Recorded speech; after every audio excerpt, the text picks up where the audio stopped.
Okay, three, two, one. Good evening, everyone. Welcome to one more live of the First Fortnight Festival. We are here warming up to January that we will have loads of amazing events for you. And today we are with the amazing poet, Stan. Can I say Stan? Yeah, Stanley Note. yeah, yeah. Stanley Note. How are you, Stan? I'm really good today. Thank God I'm really good today. Yeah, thank you. That's amazing. So, just introducing yourself, you are being part of the therapy sessions in Cork next January. What do you do? Who are you? What's your work? Tell us a bit about yourself. Okay, so my name is Stanley Notte. Most people do know call me Stan. I think at one point my mum was really the only one who was left calling me Stanley. Most people call me Stan. I'm from Cork. I was born and educated in England until I was about 12, and then I came back to live here in Cork. Both my parents from Cork, and I've been here ever since. What I do currently is I run a small business, a print and embroidery business, and I sell some artwork that I do myself as well. The connection with First Fortnight for the therapy sessions as a spoken word artist, which is something I've been doing for I don't know 4 or 5 years, maybe a little bit Wow. longer than that. You tend to lose track of time. And so, yeah, for the therapy sessions in January, which was scheduled to be in the Kino, but has obviously now gone online, I'll be doing a set of about 4 spoken word poems. 3 of them will be recited, one will be read because it's a relatively new one. So that's what I do. I spend a lot of time creating in different ways, which you might talk about a little bit later on. And the creativity is a hugely important part of my life, which again will probably come out as we talk about the mental health and that type of thing. Yeah, definitely. And how that started? Because you were telling me earlier that you work as a DJ too. So Yeah. like it's everything related to the art, to creation of art. Where and when did it started? Like you were small, you were young, like how you get No, out passion about art. I think that's one of the interesting things about me. There's not many interesting things about me, but this is one of them. I wasn't. I've no real recollection of being creative as a child. My mum says that I was to some degree, but I have a younger brother. He's 2 years and 2 weeks today younger than me. And Finbar could draw recognizable portraits when he was 10. And you pick up labels in your childhood. So he was the artistic one, and because he was so good, I certainly felt that there was no point in me even trying. So I wouldn't have regarded myself as being creative in my childhood. Certainly as a teenager, I was very sporty. I played lots of football, lots of cross country running. I went into the Irish Naval Service. That was where I spent the bulk of my adult life as a job. I mean, with hindsight, I can say there was creative things around that, but I never drew. I never really wrote. I used to write little poems when I was a teenager and when I was at sea about things that happened, but I had no value on it. And then, when I was around 40, I started to write, and I had a couple of things.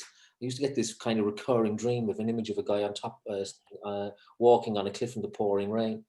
And I remember the night I wrote that. That was the first thing I ever wrote. It was a short story, and I can still remember that night.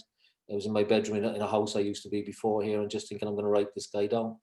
And then it kind of snowballed on me. I came across The Artist Way. I don't know if you've heard of that book by Julia Cameron, which is an amazing book.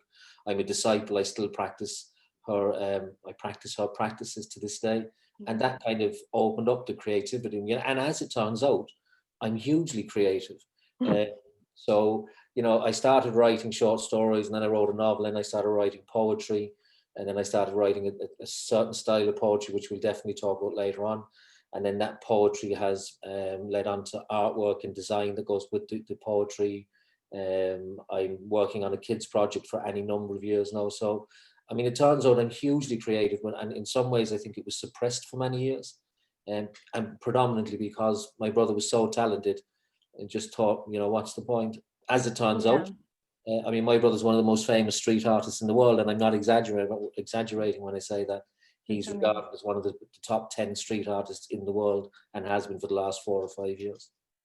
So Yeah, you learn that it's not about competition, it's just about be yourself and express yourself and this kind of things.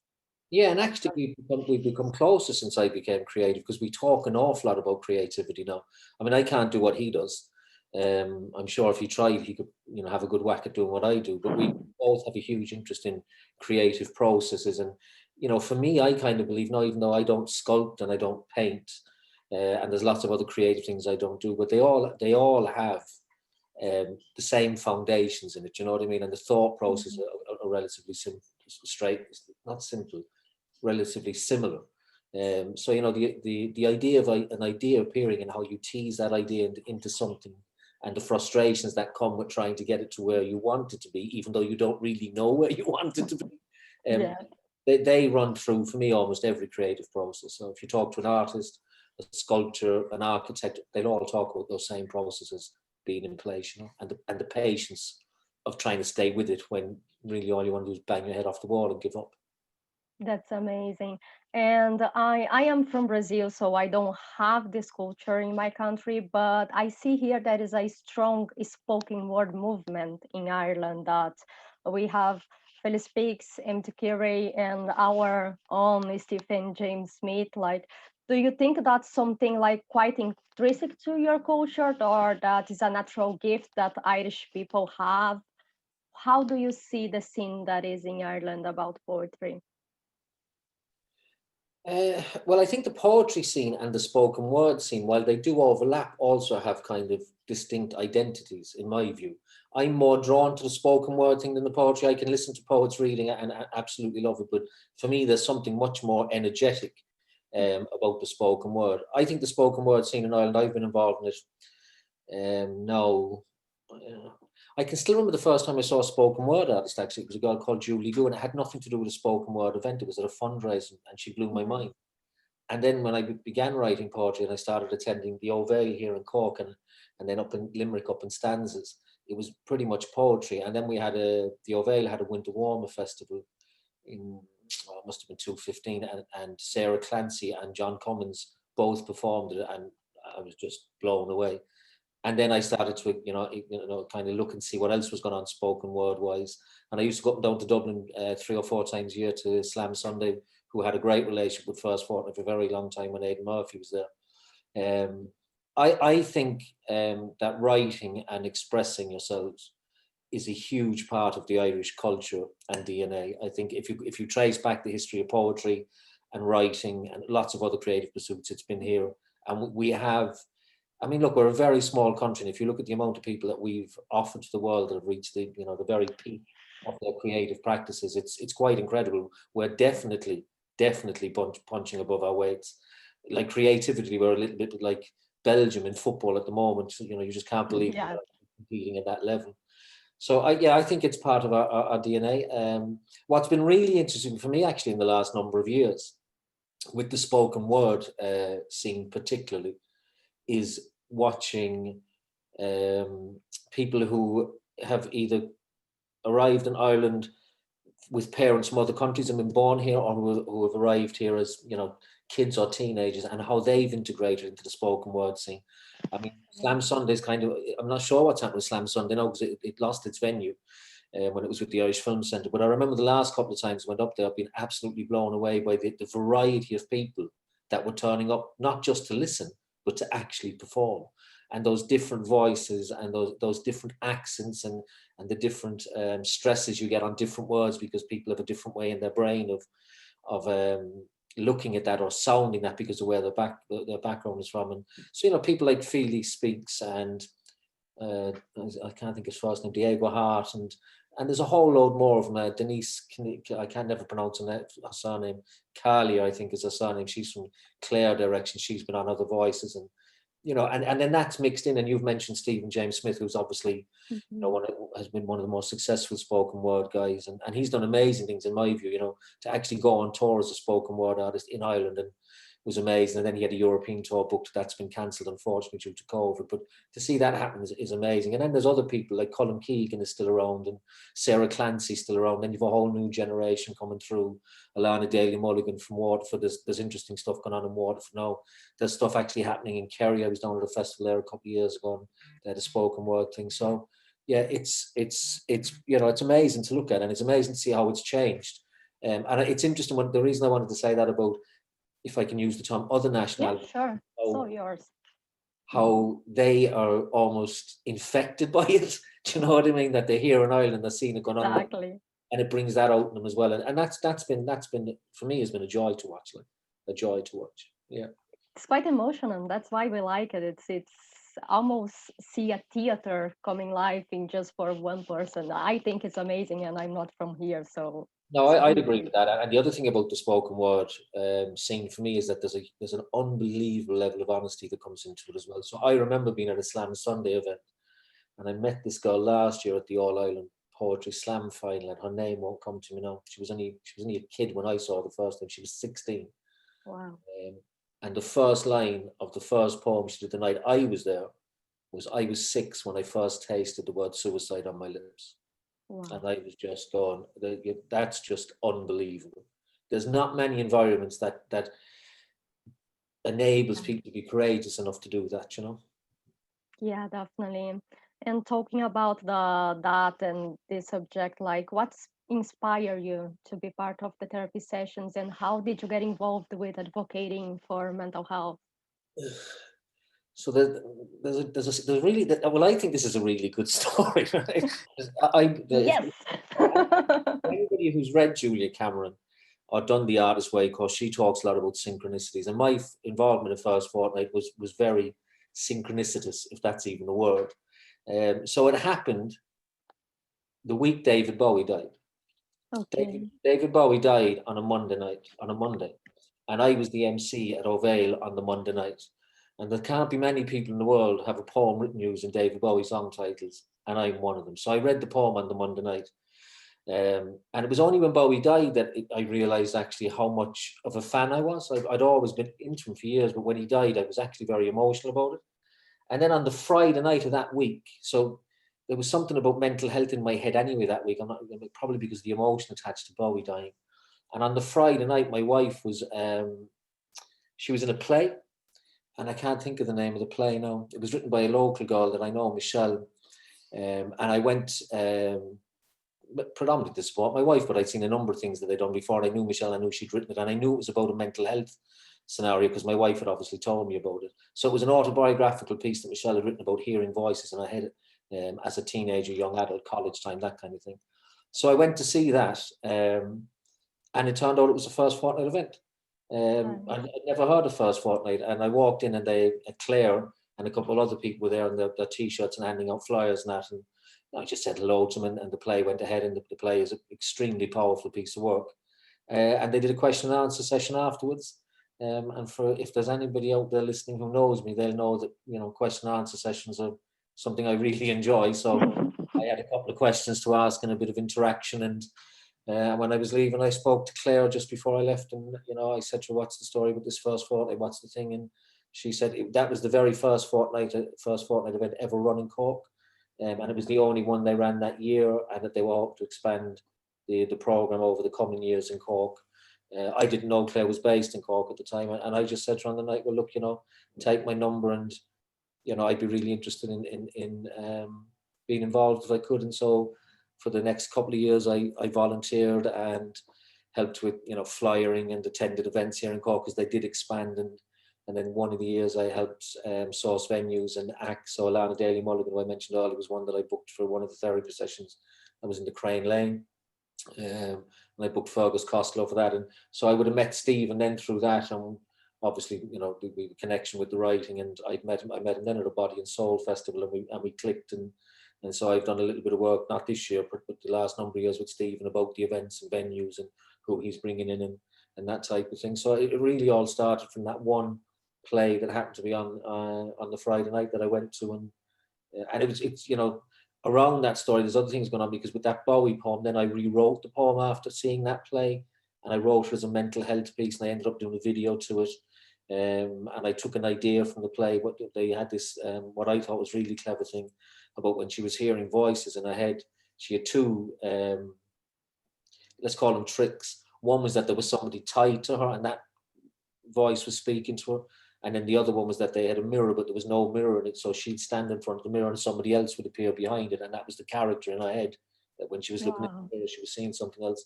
And I took that idea actually of the mirror and it's actually in the video that we did for the David Bowie piece. So yeah, that week, Bowie's death, the first fortnight play that Michelle wrote, all that kind of had a very big impact on me. And I actually came away from that night with something that's actually stayed with me for a very long time. And I do some mental health talks now, and I do work with teenagers who are in difficult places. Not a huge amount, but I do some of that. And I came away from that event thinking that it is really, really important that we talk about mental health, which I think most people would accept. Yeah. But the thing that struck me is that, and I realized this about myself, that most people who struggle with mental health don't have the ability to talk about it. It's a very challenging thing. My response to being diagnosed with depression in 2006 was literally to tell everybody, which it turns out is very, very unusual. Mm-hmm. So I do have, and I can accept that now. And a large part of my journey was learning to accept myself. The depression comes from trauma in my childhood, and a lack of self-esteem and a lack of self-belief. So learning to accept myself, and that's one of the things that I've become very comfortable with, that I do have an ability to talk about my own mental health experiences, and that helps other people in the same way that when I was really struggling, 14, 15 years ago, that I had people in my life who could talk about their mental health experiences that helped me, and then attending events and seeing people like Alan Quinlan, the rugby player, talk about his experience, how one person talking about their experience can help other people to open up about their experience. And that's why I think the First Fortnight Festival is, so important. It's just so important. Definitely. And what means for you, like, to be part of this festival today, that we are like, this year was insane. It was completely atypical for all of us. We are in a lockdown, most of us far from their loved ones. Like, what means to we have this kind of events to this year in the middle of the COVID crisis? So when Stephen J. Smith asked me to be involved in this, I can't remember when it was, but it's a number of months ago. And the first lockdown for me, I had a great time in the first lockdown. I was right. New. Yeah, it was the time of year was great, but also my business was closed, and I spent most of my time writing. I did a huge amount of work on this kids thing that I mentioned earlier on. And then when we were coming into so when he asked me, obviously I for a number of years I believe this is really important, but when he asked me, I was in a really good place. But the second lockdown has been a completely different story for me, a completely different story, and there's a number of reasons for that. I mean, this has been a very challenging year in general. I had other challenges going on this year. Myself and my wife separated last year after a very long time together. And this year was the year that I was trying to sort out finances and rearrange my life in this house. So that was a challenge. And then the year before we had separated, we had actually physically separated in 2019. And then in 2018, my mother died suddenly on the 14th of January, and my mother-in-law died quite suddenly in July. And in between, the decision had been made that our marriage we were going to go our separate ways. And then the year before and the year before that, we'd obviously been in a difficult relationship scenario. So this year for me is like the 5th difficult year in a row, right? Yeah. Not looking for any sympathy, but this is just the reality of it. So when we came into the second lockdown, I knew it was going to be challenging with the different weather and all those things. So literally the last weekend in October, my head just went completely. I don't really can't have the words to explain what happens when I was just overwhelmed. And on the Monday, I went out for a walk for about 3 hours, and I made 2 or 3 phone calls to people that are really good to me, because I knew I was in a bad place, that it was, this was a depressive episode. I hadn't had one for a long time of any great significance. And then I decided to take 2 weeks off work, which I did. And then I wasn't feeling much better after that. So I went to see my doctor and my therapist, and I took some medication. So from the whole month of November, and pretty much up until last Wednesday, today is Tuesday the 15th of December, I was in a really tough place. And I count my blessings. I have lots of coping mechanisms. I know that now that I'll come out of these depressive episodes, there was a time when I didn't know that. But having just experienced what I've experienced, and been reminded of how tough these places are, and how lonely these places are, and how painful these places are, I'm absolutely delighted to be involved in the festival in January because, look, as well as I do, the festival is on in January because that's the time of the year when the suicide rates are the highest in the country. That's every year. I mean, there's a part of me dreads what could happen in January of this year, given of next year, given what we've been through. And, if I'm really struggling and I have a lot of coping mechanisms and I have a lot of experience and a lot of knowledge around mental health and a very good understanding of my own mental health, then, there has to, and I know other people, lots of other people that are really, really struggling. So look, to have an opportunity to be doing this tonight and talking about it and have an opportunity to be involved in the therapy session in January, it's, look, we're only, in my view, at 55 years of age, I've come to the realization we are really only on the planet to give. That's the only reason we're here. So to have an opportunity to give in whatever shape or form it is, and have, that it may help one other person, that's a gift, that's an absolute gift. Definitely. That touched me a lot what you said right now, because it's completely true. So just to finish here, I would like you to read something for us, like something that you wrote or something that you want to say. Anything, the stage is yours. Okay, so I'm gonna recite a poem. It's not one. I'm gonna do one that's not included in the therapy session in January, because I've 4 picked out for that. So for me, this has been a long journey. I was diagnosed in 2006. I know now that depression was with me long time before that, even in my teens. So a huge amount of learning has gone on, and I think everybody's depression is probably slightly different, and certainly probably the circumstances that lead to that are probably unique to everybody, but they, at the same time, then they have, similarities. So in 2019, so at the end of 2018, and then I wrote a show and I took it on the road early in 2019 about my mental health and the challenges involved in that, and the different things that lead into it. So just quickly, the interesting thing is for me that coming back to live here from England at 12 years of age, which was an absolute thrill because we knew Ireland was super free. We'd been here on holidays. We couldn't wait to get back. But actually coming back to live here was hugely challenging, as it turns out. I spoke Queen's English. I was really posh. I went to live in a really working class part of Cork, and there was challenges around that. We stood out like sore thumbs. We got a lot of attention. I already, with hindsight, knew that I had a self-esteem issue at that stage, so the attention didn't suit me. And that learning came. And then what I realized as part of the journey is that I spent different periods of my life, I self-medicated. So the first time I self-medicated was when I started to smoke cigarettes, which I still do on and off. And then when I was 18 and I left home for the first time, I lost about 1.5 years of my life where we were smoking hash every day of the week. We were living in a flat and, usual stuff. And then a couple of periods of my life, I drank very heavily. And then in the early 2000s, I gambled very heavily. Hindsight tells me all those things were just something that I was doing to try and suppress the pain I was in. And for me, when I got away from the gambling, it was like I ran out of options. Now, I could have gone and had an eating disorder. I could have started self-harming and done loads of other things, but I somehow felt I'd ran out of options. And then I went and got some help. This piece is written about the period of my life when I was 18. We did a huge amount of, thankfully, there was only hash available that time, because I probably would have taken anything, but there was no tablets and there's certainly no cocaine or any of that kind of stuff. So it's a piece about self-medication.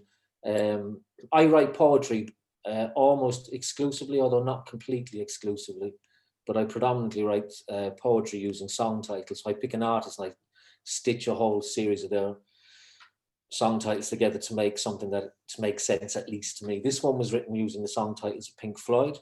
And just quickly, the process is I go to Google and Google list of all song titles by, and in this case, Pink Floyd. And then I copy and paste them into a document, and then I literally start reading down them, and I just pick out 20 or 25 song titles that I like, and then I start stitching them together to see if I can find a narrative. If anybody out there wants to go on Google, list of all song titles by Pink Floyd, and start reading down through them, if it takes you longer than 10 seconds to realize that Pink Floyd took an awful lot of drugs, you need to book a therapy session, because exactly. Definitely.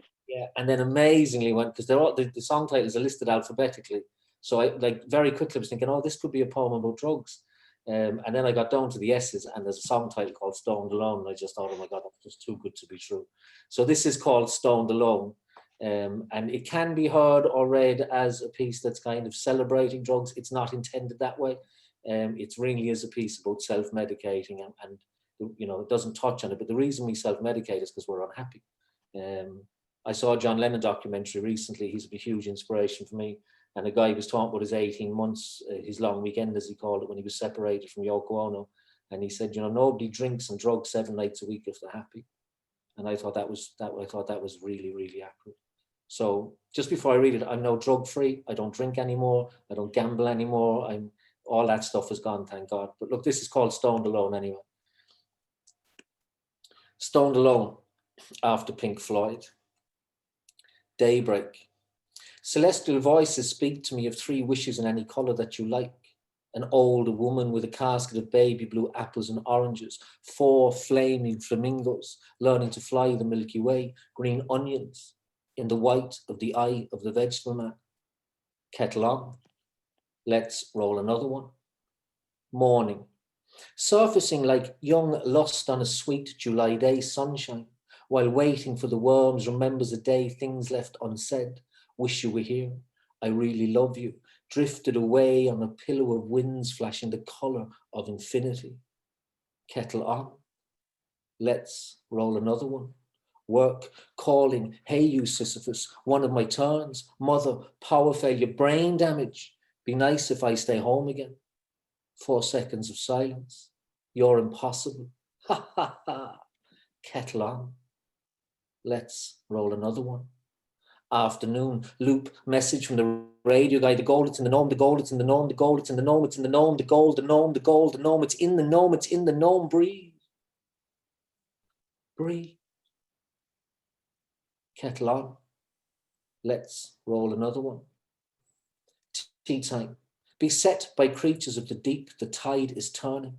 Sea, shell and soft stones ebb and flow, ebb and flow, ebb and flow. An octopus breathes in effervescing air, while marooned seabirds seesaw a 12-bar crying song across empty spaces the universe has obscured by clouds. Amazing pudding. Kettle on. Let's roll another one. 5:06. Looking through the knotholes in Granny's wooden leg, I see several species of small furry animals gathered together in a cave and grooving with a picked paranoid eyes go round and around, round and around, round and around, while the happiest days of our lives sleep in a saucer full of secrets. More amazing pudding. Kettle on. Let's roll another one. Sunset. 2 suns tune up an unknown, unsung, untitled song. An old woman with a casket of flaming flamingos, blue, baby blue apples and oranges learning to fly, gold in the green, onion in the white of the eye of the vegetable gnome. Candy and a currant bun. Kettle on. Let's roll another one. Night. 4 minutes sleep eclipsed by the mortality sequence.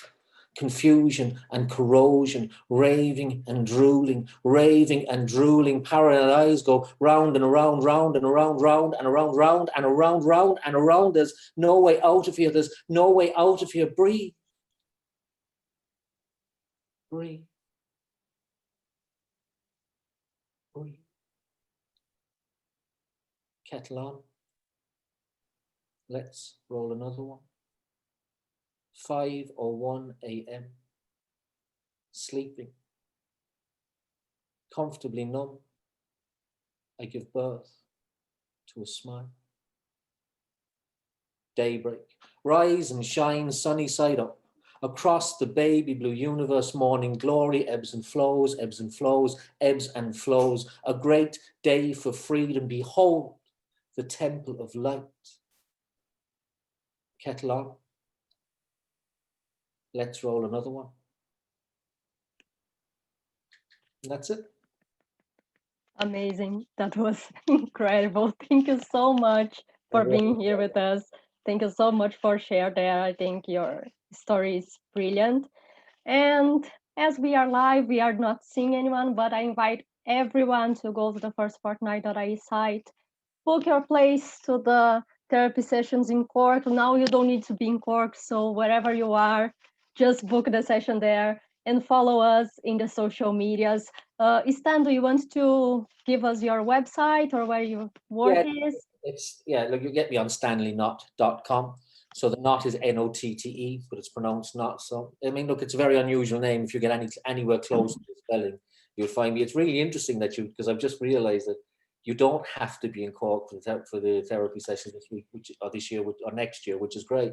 And it's especially great from people from outside Cork, because they can enjoy Cork without having Cork people telling them how brilliant Cork is and that weather really and all that stuff. So it's perfect if you're not from Cork. Tune in. Exactly. Thank you so much. Have a nice evening, everyone. We will come back this week. Have a lovely evening. Thank you so much. Bye-bye. Thank you. Bye-bye.